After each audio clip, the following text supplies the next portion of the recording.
And we're back with Richard Reviews. Today we're reviewing a book for richardreviews.com/Griffin Chestnut here on Richard's YouTube page.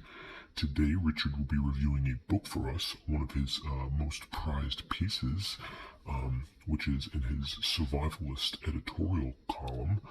Richard obtained this book post-2014, and he ultimately read the entire book in 2014. Today's book Richard will be reviewing for us is 101 Things Not Everyone Should Know How to Do, Forbidden Knowledge. In this piece, you will learn how to stage a coup, how to break out of prison, how to break into a car, how to count cards at a casino, and this is ultimately written by none other than Michael Powell. Richard does not believe there's any relation to Colin Powell, but one cannot be too certain.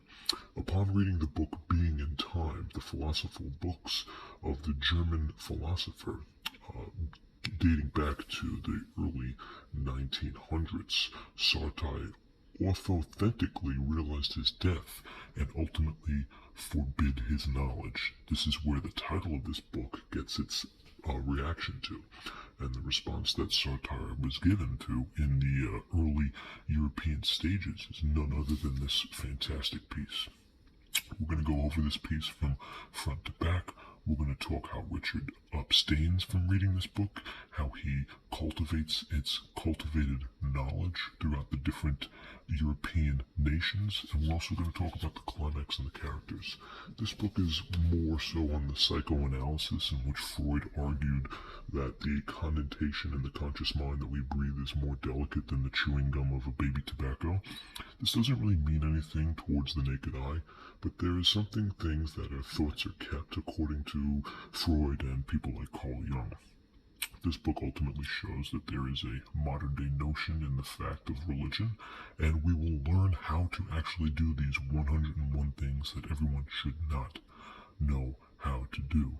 This is more along the lines of maybe the Anarchist Cookbook, which was a 1970s trainer's manual that was ultimately banned in most notably United States, European nations, Australia, Japan, and Canada regions, along with Switzerland, Norway, and Alaska.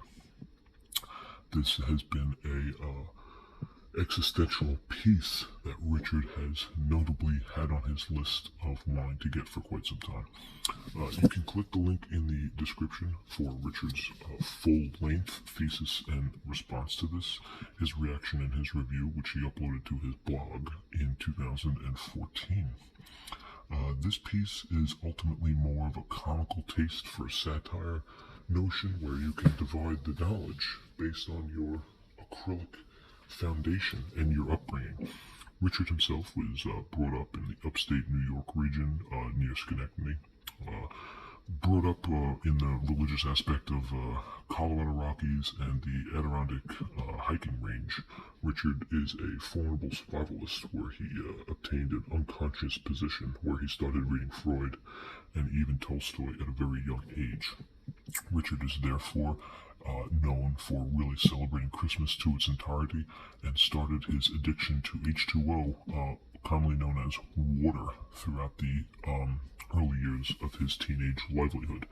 He thus missed out on a lot of minor interactions in the high school era, but he completed his GED and ultimately went on to get his bachelor's in the elite gourmet doctrine field. Richard also is a professional cameraman, and he uses his expertise and speciality in terms of filming clocks as they pass time. This is along with his thesis and his ultimate theory about how time works in different dimensions, and none other than the bars of soap that are usually dropped in the shower in jail. These can alter the physical state of consciousness for anybody with power to a nuclear bomb. To understand nothingness, though, we need to understand what makes Richard Richard, and this is Richard's piece, which he ultimately obtained from his private contractor. This piece was on Richard's list for quite some time, and he had his eye on it, and he was able to obtain it from his private contractor in the Canadian region of Yukon Valley, none other than Mr. Arn Johnson himself. So let's take a look at this piece here. It's a beautiful piece, kept in very good condition. as is most of Richard's pieces. It is a short cover, and it's got the negligent brim on the bottom, but it is soft cover, as you can tell the brim. It's got a hard carbon cover finish, which has a sexy vibe to it, and you can tell the bend, as it's got good bend here, very good bend. Alright, let's take a look at the piece here. We got good cream along the edges, very good cream. Everything seems to be in working order and very good condition for forbidden knowledge. Good cream, very good. Let's check the side out. So on the side it says Forbidden Knowledge, FX, and it seems we have something in vertical writing as well. 256 pages of sin by Powell. This is a very delicate and controversial remark to put on the side of a book in terms of the religious community. Nonetheless, Richard ultimately has no choice but to indulge himself in every aspect of literature, so this is a requirement for his job. And on the back, of course, we have a constitutional praise for this. It looks like there is a sticker on the back, but this is just part of the design. As you can tell, this is a flat dilation, and the positioning of the barcode is a little odd too, as it's circumcised and dilated a little to the right and to the left, brought down to the right and to the left, so it's bringing into a notion, sort of like a T version. You want to go a little diagonal, a little up, and a little down.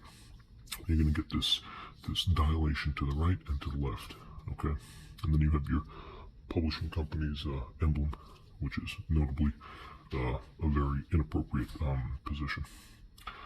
We have humor as the general notion of the genre, the ugly barcode, along with the ugly pricing barcode, and we also have the price, as you can tell. So we have here $14.95 US and $16.99 Canadian. So once again, Richard was able to obtain this piece for under $20 as a very good piece for Richard himself. Now let's take a look inside here as we get inside to the forbidden knowledge that one should not know how to do. Tell if your neighbor is a zombie. So this is the type of stuff that is in this piece. Ultimately gaining a lot of knowledge into how to build certain illegal things, how to survive certain things, how to create certain things, how to get arrested, how to mock the presidential campaign, how to blow up a gasket, how to commit a lot of crimes. These are all sins, like the side says, that you're even ultimately forbidding on a path of bombardment, and you are concluding in that sin as you read this book. So it had a lot of knowledge, a lot of forbidden knowledge. It had a lot of Krispy Kreme dialect, but the piece itself is actually a beautiful piece.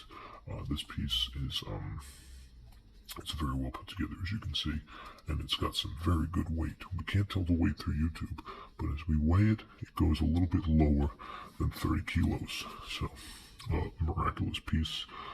We have Richard to thank for that. We have Richard to thank, and we have the author, Michael Powell, unfortunately an admirer of, sin and unholy works of art, and very catastrophic and convoluted ways. So we have Richard to thank for bringing us this piece, so we have an insight about this piece, and Richard to thank here for us. Thank you, Richard, for this beautiful piece. Thank you, Richard, for this beautiful review, and thank you, Richard, for this beautiful piece of art. So thank you, Richard, and your appreciation is much greatly appreciated. So thank you, Richard. You have all the appreciation that society demands. This is Richard Reviews Forbidden Knowledge by Michael Powell.